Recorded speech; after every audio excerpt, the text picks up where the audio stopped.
Hello, welcome to the Unreal Learning Kit Rube Goldberg machines. I'm going to be going over the student guide with you.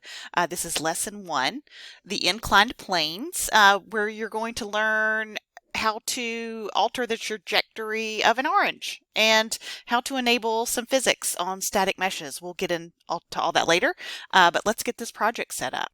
You should have your Epic Games launcher open. I'm going to go into the Unreal Engine tab here. That's usually what it opens with, but just in case, Unreal Engine tab here, and then we're going to go to Marketplace. Once you are in the Marketplace, you'll go over to the search bar and you're going to put in Unreal Learning Kit.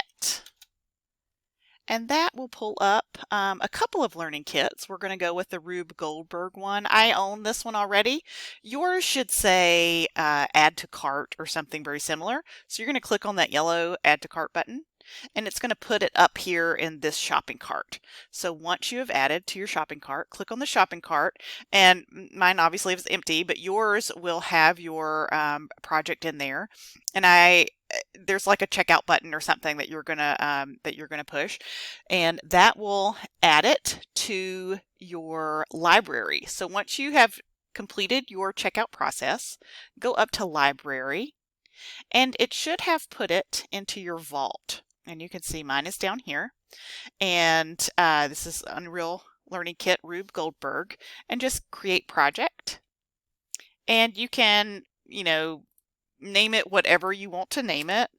I'm going to put mine on my D drive because it has a lot more space than my C drive does.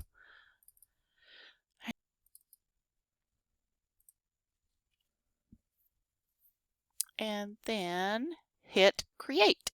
And that is going to ultimately put it into your My Projects folder once it's done installing. Okay.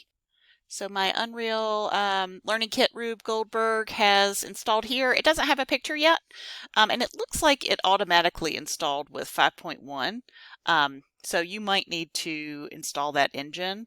I think I already have that. You'll know if up here I have all of these engines installed on my computer. So it looks like it wants to open with 5.1, so you might need to do that. And it might take a while to load for the first time. It might have a lot of shaders and such to compile, so definitely be patient for this install.